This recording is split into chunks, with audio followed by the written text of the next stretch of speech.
Yeah, the thing I find most tricky is when people don't recognize you particularly, but half recognize you.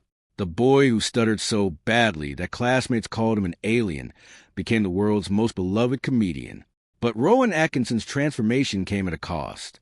He discovered his stutter disappeared completely when he performed. But only then. Every Mr. Bean episode drained him emotionally. He called the character exhausting and looked forward to filming ending. The man who made millions laugh admitted he felt like a fraud. Now at 70, he's revealing how his childhood trauma shaped everything.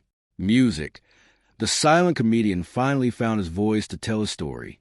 Rowan Sebastian Atkinson was born on January 6, 1955 in Concert, a small town in County Durham, England. He was the youngest of 4 boys. But something sad happened before he was even old enough to remember. His eldest brother, Paul, died as a baby, leaving just 3 brothers. One of Rowan's brothers, Rodney, later became an economist and almost became the leader of the UK Independence Party in 2000. Growing up on a farm, Rowan lived a very quiet and disciplined life. But the funny thing is he would one day become famous for playing loud, silly characters. When Rowan was around 5 years old, he started having a serious stutter. He couldn't get words out smoothly, and it made school very hard. He went to Durham Chester School, where the bullying was cruel. Ken and John Grove, who worked there, remembered Rowan as a shy boy with a rubbery face and a speech problem. Some of his music. Classmates even said he looked like an alien. They laughed at the way he talked and the way he looked. And Rowan spent most of his time alone. One of the kids at that school was Tony Blair, who would later become Prime Minister. Tony was 2 years younger and remembered how tough things were for Rowan. The bullying was so bad that a 2007 article in The Independent talked about it. But something strange happened when Rowan went on stage. His stutter would disappear completely. He could perform without any trouble at all. That painful part of his childhood became the key to his gift. Even with the bullying, Rowan was brilliant in school. He got top grades in his science A-levels music and earned a spot at Newcastle University in 1973.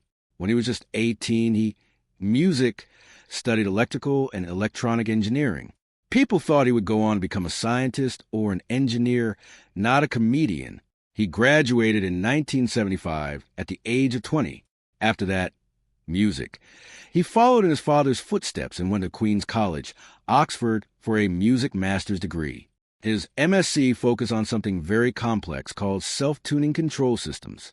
He even started work on a PhD, but didn't finish it. He felt something pulling him in a different direction. His teacher, Chris Robson, once said Rowan didn't stand out in class. But the moment he stepped on stage, he became a different person. That's when the real transformation began. While studying at Oxford in 1975, Rowan joined the drama club and a review group called the Etc. It was music during this time that he met a young writer named Richard Curtis. This meeting would change both of their lives.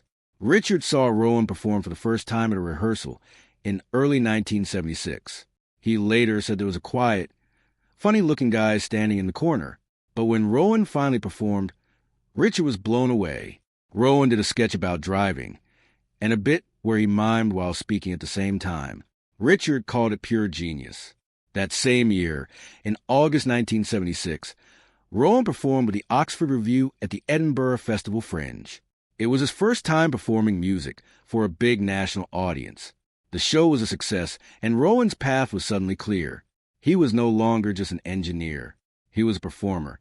In 1975, while still at Oxford, Rowan officially started his master's degree in electrical engineering.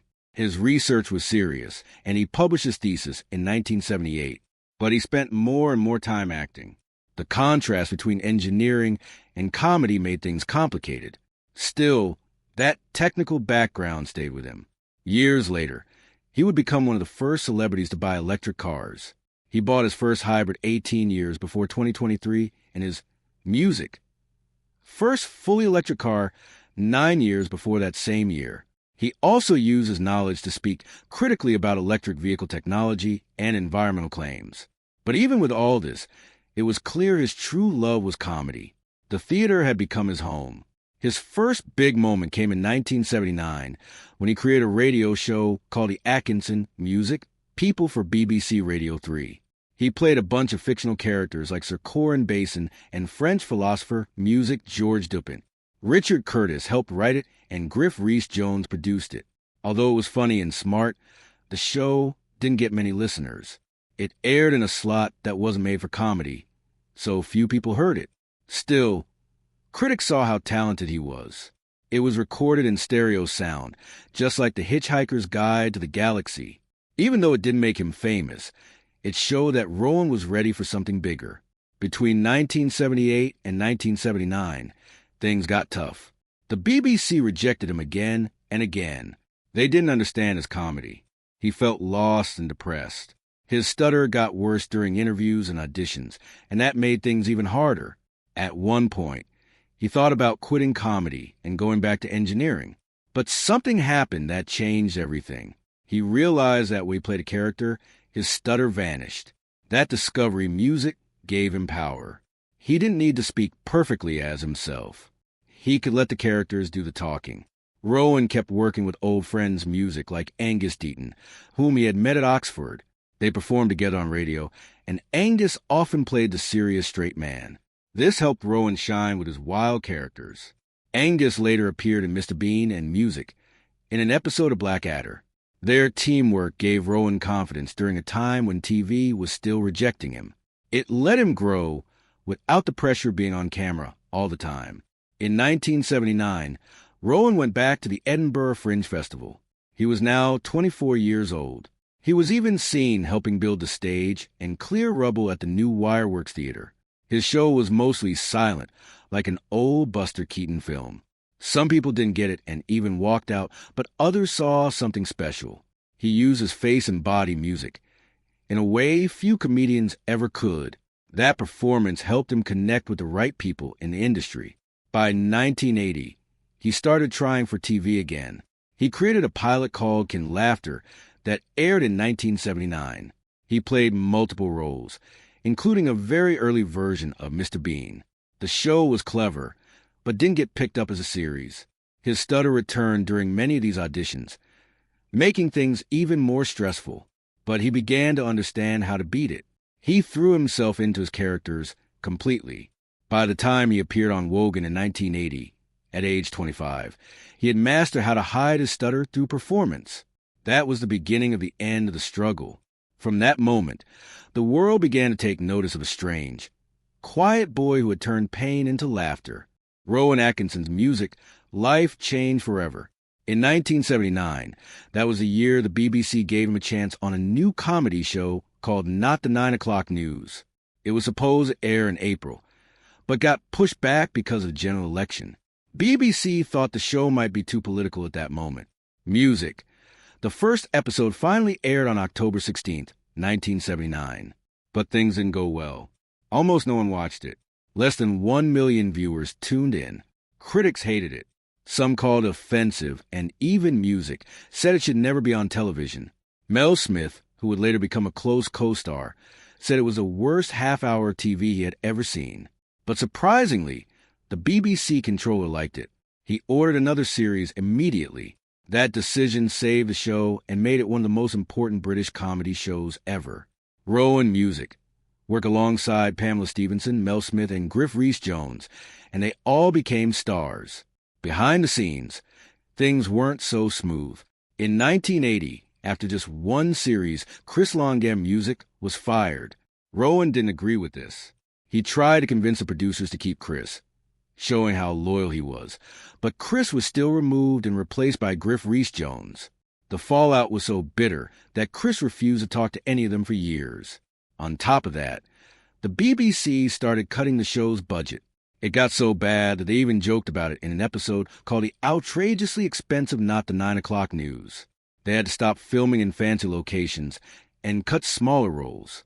During this time, Rowan's serious and perfectionist side started to show. The tone of the show also changed. Music. It moved away from shock humor and leaned more into clever and odd comedy. There were clear signs of creative disagreements behind closed doors. Then came the moment that changed everything for Rowan. In 1980, music. During the second series, a sketch called Gerald the Gorilla aired. Mel Smith played a professor who claimed to have trained a gorilla named Gerald. But Gerald, played by Rowan in a gorilla suit, turned out to be smarter and angrier than anyone music expected.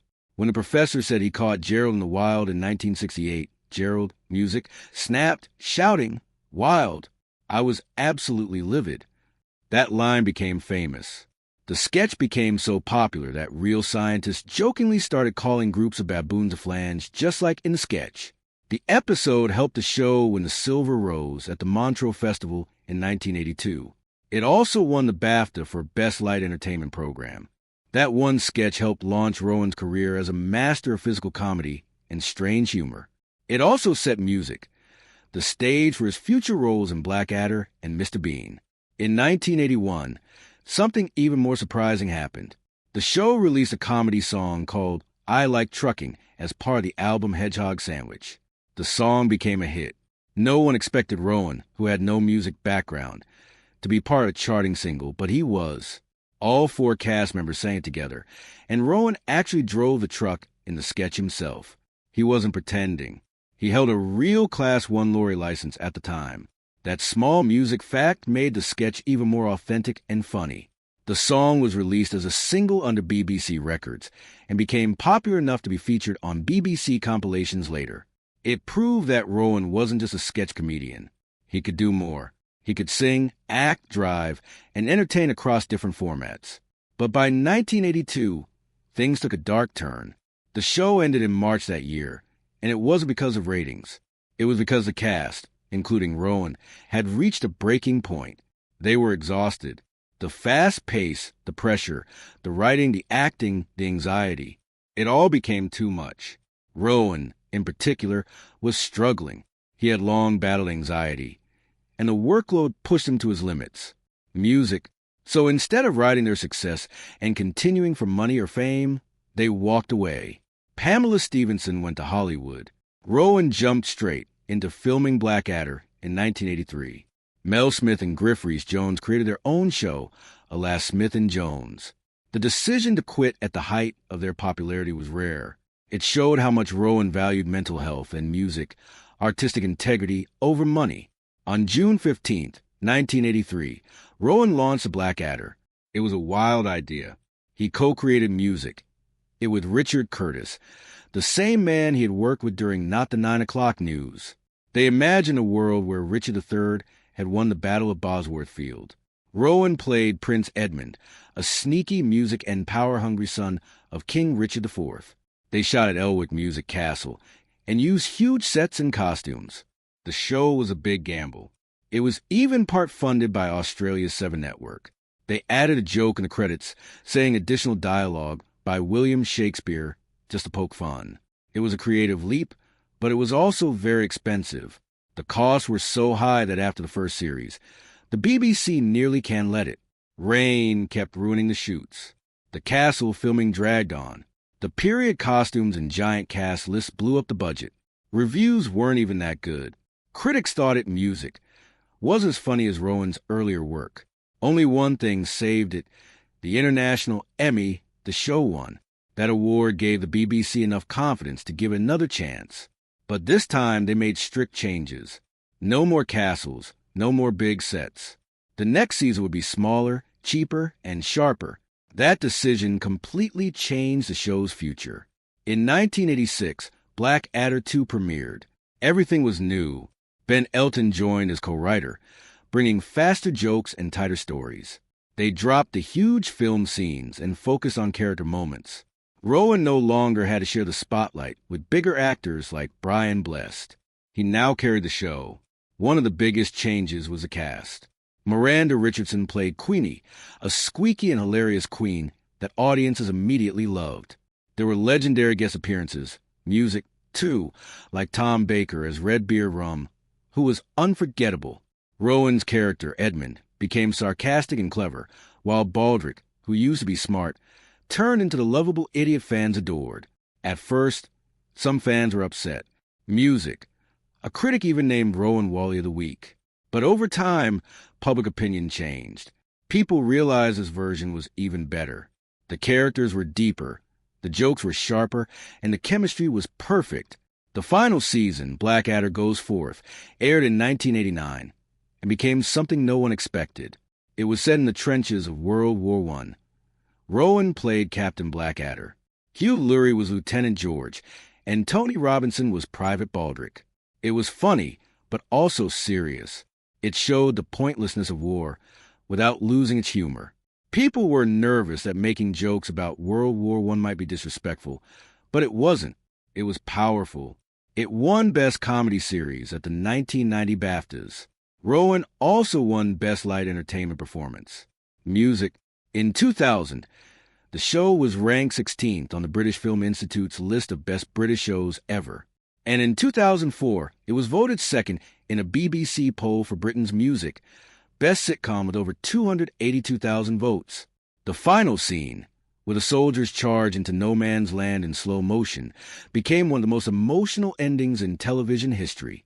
Behind the scenes, the cast worked like a family. Rowan, Hugh Laurie, and Stephen Fry often improvised. They trusted each other. Rowan once said this was the least stressful project of his career because the pressure wasn't just on him. Everyone carried it together. Their chemistry made magic. Many of the improvised lines stayed in the final episodes. Rowan later said that what they had in the 1980s couldn't be recreated again. That was a special.